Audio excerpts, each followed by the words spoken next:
الحمدللہ رب العالمین، الصلاۃ والسلام علی سید الانبیاء والمرسلین، اما بعد فاعوذ باللہ من الشیطان الرجیم، بسم اللہ الرحمن الرحیم۔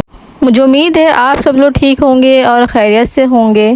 میں آپ سب کو خوش آمدید کرتی ہوں اپنے چینل آسان عملیات میں، اور ساتھ ساتھ یہ بھی کہوں گی کہ آپ نے اگر ابھی تک میرا چینل سبسکرائب نہیں کیا تو چینل کو سبسکرائب کر دیں، بیل آئیکن کے بٹن کو پریس کر دیں تاکہ آنے والی تمام ویڈیوز آپ تک پہنچ سکیں۔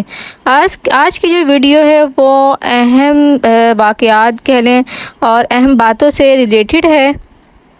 آج میں آپ کو 3 ایسی اہم چیزیں بتاؤں گی جو کہ ہمیں 10 محرم یعنی کہ عاشورہ والے دن کرنا چاہیے، اور جو واقعات ہوئے ہیں وہ بھی تھوڑے بہت میں آپ کو بتاؤں گی۔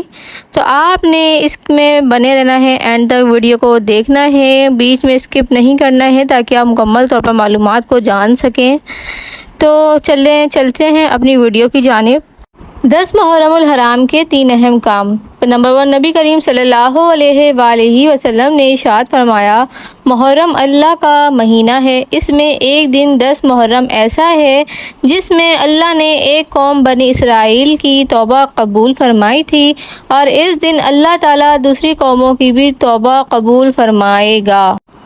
دوسرا، نبی کریم صلی اللہ علیہ وآلہ وسلم نے ارشاد فرمایا، میں اللہ سبحانہ وتعالیٰ سے امید رکھتا ہوں کہ وہ یوم عاشورہ 10 محرم الحرام کے روزے کو گزشتہ سال کے گناہوں کا کفارہ بنا دے گا۔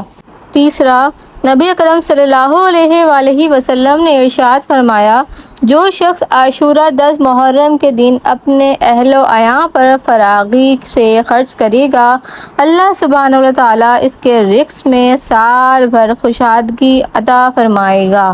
تو ناظرین محترم، میں نے آپ کو 3 اہم چیزیں جو ہیں وہ بتا دی ہیں۔ تو آپ کو چاہیے کہ آپ جو ہے عاشورہ والے دن کا روزہ رکھیں، اور ویسے تو 9 اور 10 کا رکھنا چاہیے، لیکن اگر نہیں رکھ سکتے تو کم از کم عاشورہ کا آپ لوگ روزہ رکھیں۔ اس کی بہت فضیلت اور برکت ہے، اس کی برکت سے آپ کے گناہ جو ہیں 1 سال کے مٹ جاتے ہیں، تو لازمی روزہ رکھیں۔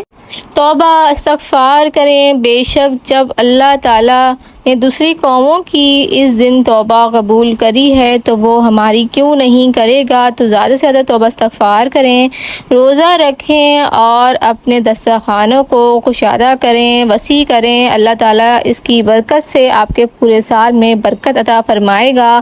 نمازیں پڑھیں، تسبیحات پڑھیں، قرآن کی تلاوت کریں، اور اللہ سے گڑ گڑا کے اپنی دعائیں کریں تاکہ اللہ تعالیٰ آپ کی تمام تر حاجتوں کو، دعاؤں کو قبول کرے۔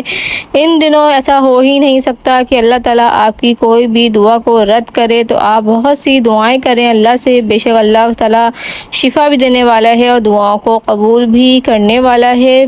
اور چینل کو سبسکرائب کریں، زیادہ سے زیادہ شیئر کریں تاکہ اور لوگ بھی اس معلومات کو جان سکیں اور توبہ استغفار کر سکیں، روزہ رکھ سکیں اور عبادت کر سکیں، اور اس کا ثواب آپ کو بھی ضرور ملے گا بے شک۔